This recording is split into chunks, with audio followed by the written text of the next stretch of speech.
اعوذ باللہ من الشیطان الرجیم بسم اللہ الرحمن الرحیم الحمد للہ رب العالمین والصلاة والسلام علی سید الانبیاء والمرسلین وعلی آلہ الطیبین الطاہرین المعصومین ولعنۃ اللہ علی اعدائہم الی قیام یوم الدین۔ تفسیر سورہ فاتحہ آیت نمبر 7۔ صراط الذین انعمت علیہم غیر المغضوب علیہم ولا الضالین۔ سورہ فاتحہ کی اس آخری آیت میں 2-3 چیزیں ایسی ہیں جن کی طرف توجہ دلائی جا رہی ہے۔ آیت کے بنیادی طور پہ 3 حصے تفسیر کے لیے کیے جاتے ہیں۔ صراط الذین انعمت علیہم ایک حصہ ہے، غیر المغضوب علیہم دوسرا حصہ ہے، ولا الضالین تیسرا حصہ ہے۔ صراط الذین انعمت علیہم، یہاں پہ کچھ لوگوں کا تذکرہ ہے کہ جن پہ اللہ تعالیٰ نے انعام کیا۔ وہ کون لوگ ہیں جن پہ اللہ تعالیٰ نے انعام کیا؟ اگر ہم سورہ نساء کی آیت نمبر 69 دیکھیں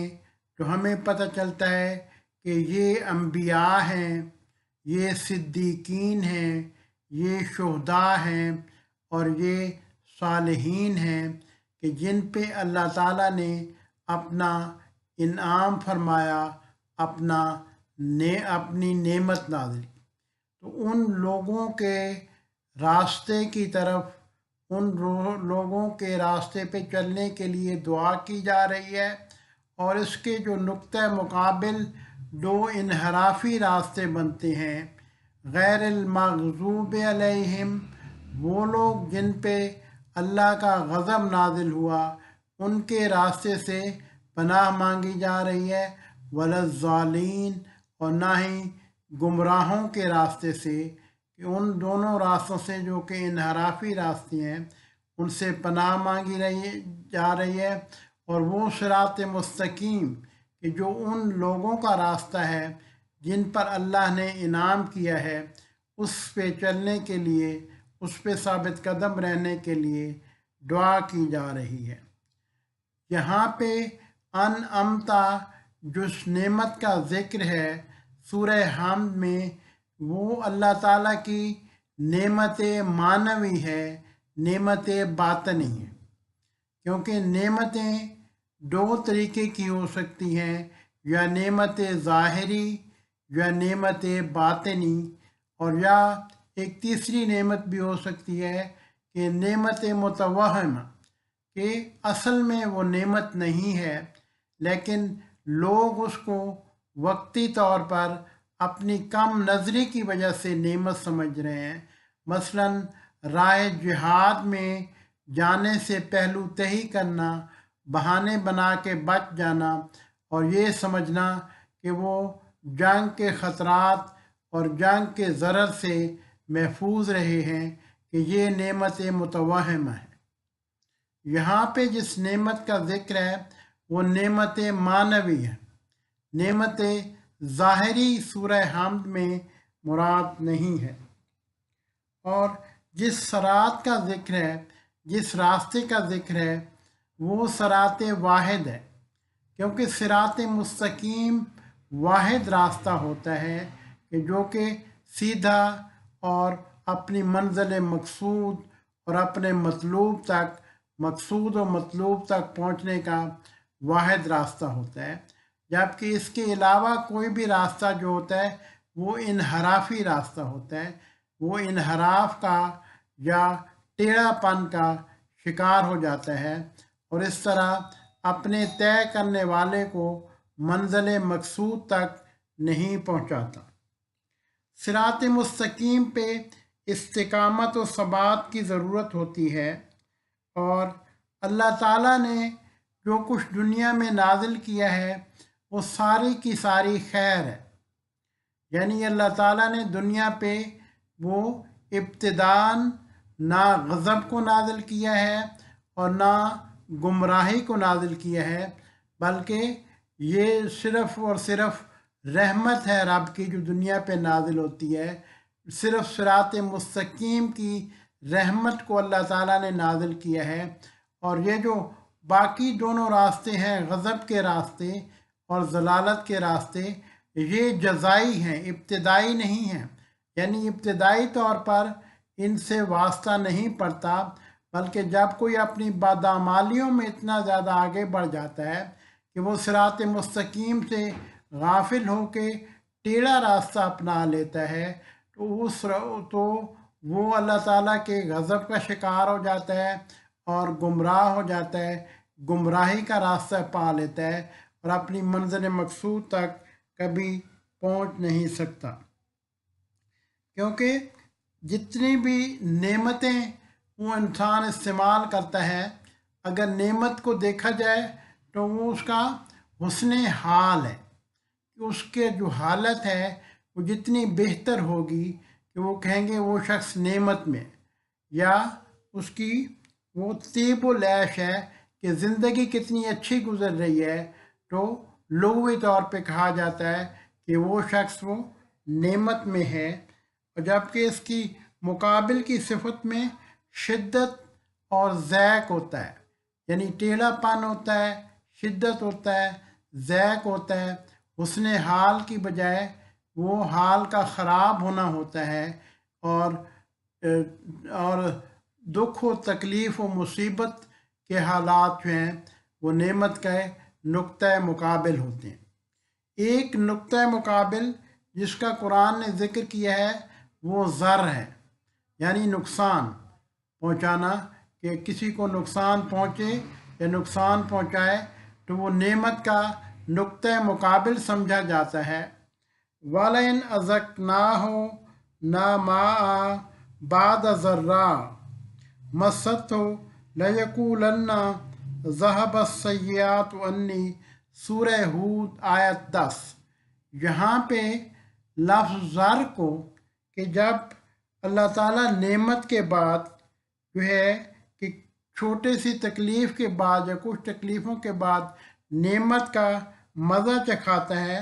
انسان یہ سمجھتا ہے کہ اب اس کی ساری برائیاں اس سے دور ہو گئی ہیں۔ تو یہاں پہ وہ ضر کو، نقصان کو، وہ دکھ کو، تکلیف کو، اس کو بھی نعمت کا نقطۂ مقابل سمجھا گیا ہے۔ اور اللہ تعالیٰ کی نعمتیں چاہے ظاہری ہوں چاہے باطنی ہوں، وہ اتنی زیادہ ہیں کہ انسان ان کے احصاء پر قادر نہیں ہے۔ وَإِن تَعُدُّوا نِعْمَتَ اللَّهِ لَا تَحْصُوهَا، کہ اگر اللہ کی نعمتوں کو شمار کرنا شروع کرو گے، گننا شروع کرو گے، تو ان کا احصاء نہیں کر سکتے، کہ سب کی سب مکمل طور پہ تم گن نہیں سکتے۔ اسی طرح ظاہری اور باطنی نعمتوں کا لفظ بھی قرآن میں استعمال ہوا ہے۔ وَأَسْبَغَ عَلَيْكُمْ نِعْمَهُ ظَاهِرَةً وَبَاطِنَةً، سورہ لقمان آیت 20۔ یعنی اللہ تعالیٰ کی بعض نعمتیں ظاہری ہیں، مثلا جتنی بھی دنیاوی چیزیں ہیں کہ وہ ظاہری نعمتوں کی شکل میں انسان کو ملتی ہیں۔ اب ظاہری نعمت کیا اچھی ہے یا ظاہری نعمت بری چیز ہے، اور معنوی نعمت کیا اچھی ہے یا معنوی نعمت بری چیز ہے، یہ انسان کے اہداف پہ منحصر ہوتی ہے کہ اس کا اس نعمت کو استعمال کرنے کا ہدف کیا ہے۔ مثال کے طور پہ کہ اگر وہ حق کی مدد کے لیے، اگر وہ اپنی عبادات اور نیک اعمال کے لیے اس نعمت کو استعمال کرتا ہے، اگر وہ کسی مظلوم اور کسی مستحق کی مدد کے لیے اس نعمت کو استعمال کرتا ہے، تو وہی نعمت اس کے لیے ایک زینے کا کام دیتی ہے کہ مثال کے طور پہ انسان نے کسی اونچی جگہ جانا ہے تو اس کے لیے اسے زینہ چاہیے، تو یہ دنیاوی نعمتیں ایک زینے کی مانند ہیں، جو کہ آخرت کا گھر گویا کہ وہ ایک بلندی پہ واقع ہے، اور ان دنیاوی نعمتوں کے زینے کو استعمال کر کے آخرت کے گھر کا حصول آسان ہو جاتا ہے۔ تو اس لحاظ سے نعمتیں چاہے ظاہری ہوں چاہے باطنی، اگر اپنے ہدف کے اعتبار سے وہ انسان کی عاقبت کے لیے ہیں، وہ اللہ کے لیے ہیں، وہ انسان کے نیک اعمال کے لیے ہیں، تو وہ نعمتیں اس کے لیے باعث رحمت ہیں اور وہ نعمتیں اس کے لیے فائدہ مند ہیں۔ ورنہ وہی نعمتیں اگر وہ دنیاوی اہداف کے لیے، کہ وہ اہداف جو اسی دنیا میں فانی ہو جائیں گے، صرف ان اہداف کے لیے استعمال کرتا ہے اور نیک اعمال کی بجائے برے اعمال کے لیے، برے عقائد کے لیے، بری باطنی خصلتوں کے لیے استعمال کرتا ہے، تو وہی نعمتیں اس کے لیے باعث عذاب بن جائیں گی، خدا کے غضب کا وہ مستحق ہو جائے گا، اور اس کا راستہ ضلالت کا راستہ ہوگا، گمراہی کا راستہ بن جائے گا۔ انعام کا مطلب ہے کہ نعمت کو ایک جگہ سے دوسری جگہ پہنچانا، کہ اگر کسی شخص تک کوئی نعمت پہنچا دی جائے تو وہ گویا اسے وہ نعمت انعام کر دی گئی ہے۔ تو یہ ایک نعمت اور انعام دونوں کا آپس میں لغوی تعلق ہے۔ جبکہ دوسرا لفظ جو کہ استعمال ہوتا ہے المغضوب، کہ یہ لفظ غضب سے ہے۔ غضب وہ شدت اور حدت کے معنی میں ہے، کہ اگر کسی چیز میں جو اس کی اعتدال کی حالت ہے اس سے بڑھ کر اگر شدت آ جائے، یا اعتدال سے بڑھ کر اگر اس میں حدت آ جائے تو اس کو غضب کہا جاتا ہے۔ مثلا امام باقر علیہ السلام کا فرمان ہے کہ شیطان ایک جمرہ پھینکتا ہے، ایک پتھر پھینکتا ہے، جو کہ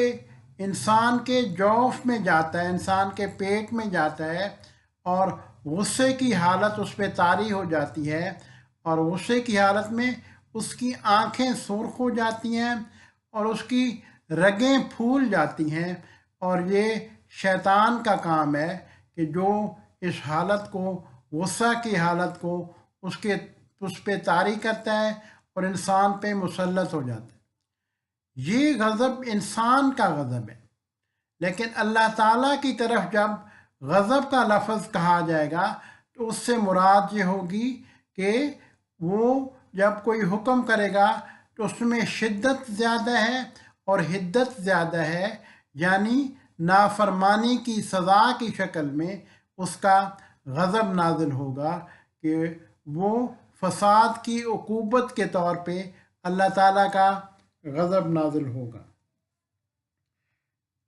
اور یہ مفسدین اور کفار کے لیے ہے کہ ضالین جو ہیں وہ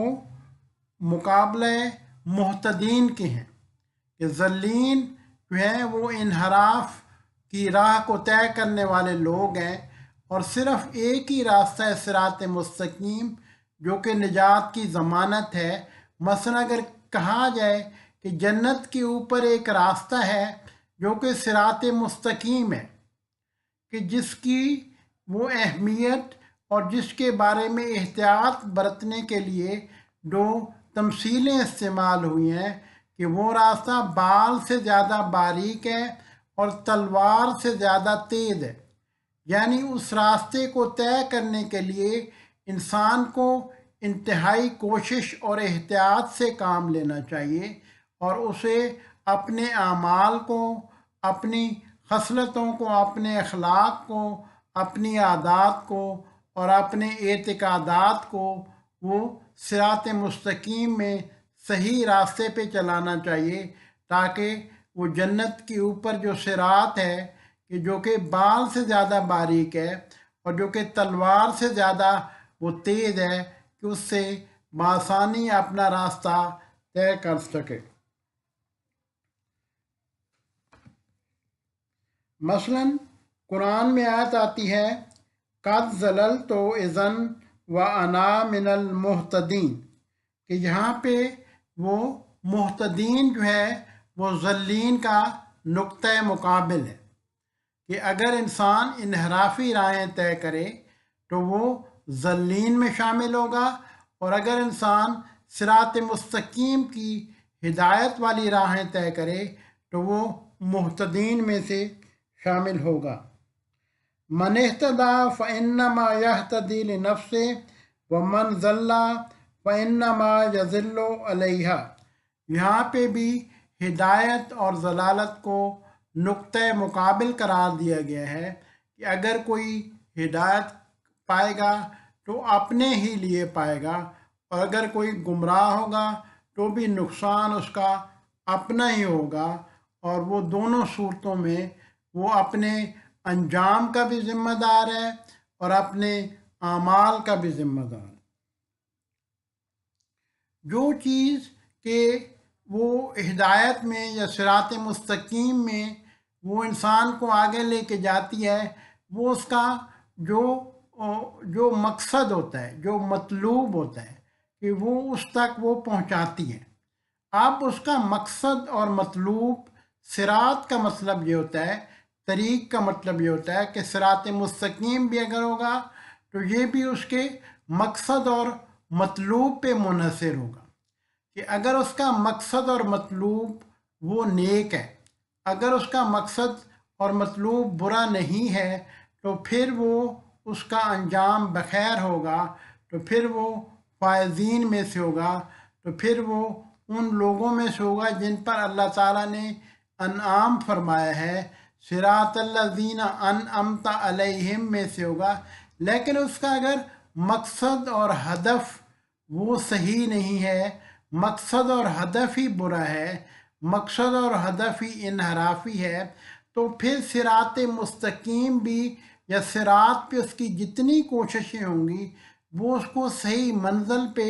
کبھی بھی نہیں پہنچائیں گی، اور صحیح منزل پہ پہنچنے کے لیے اسے وہ اپنے اہداف کو، اپنے مطلوب کو، اپنے مقصود کو ذات الہی کی طرف متوجہ کرنا ہوگا، تاکہ مواہب الہیہ، نعم الہیہ، اللہ تعالیٰ کی نعمتیں اس کی طرف متوجہ ہوں، اور وہ ان نعمتوں کا زینہ طے کرتے ہوئے آخرت کی منزل کی طرف اور آخرت کی منزل میں کامیابی پہ گامزن ہو جائیں۔ ضلالت قرآن میں وہ 4 مفاہیم میں استعمال ہوئی ہے۔ مثلاً ضلالت فی الاعتقاد ہے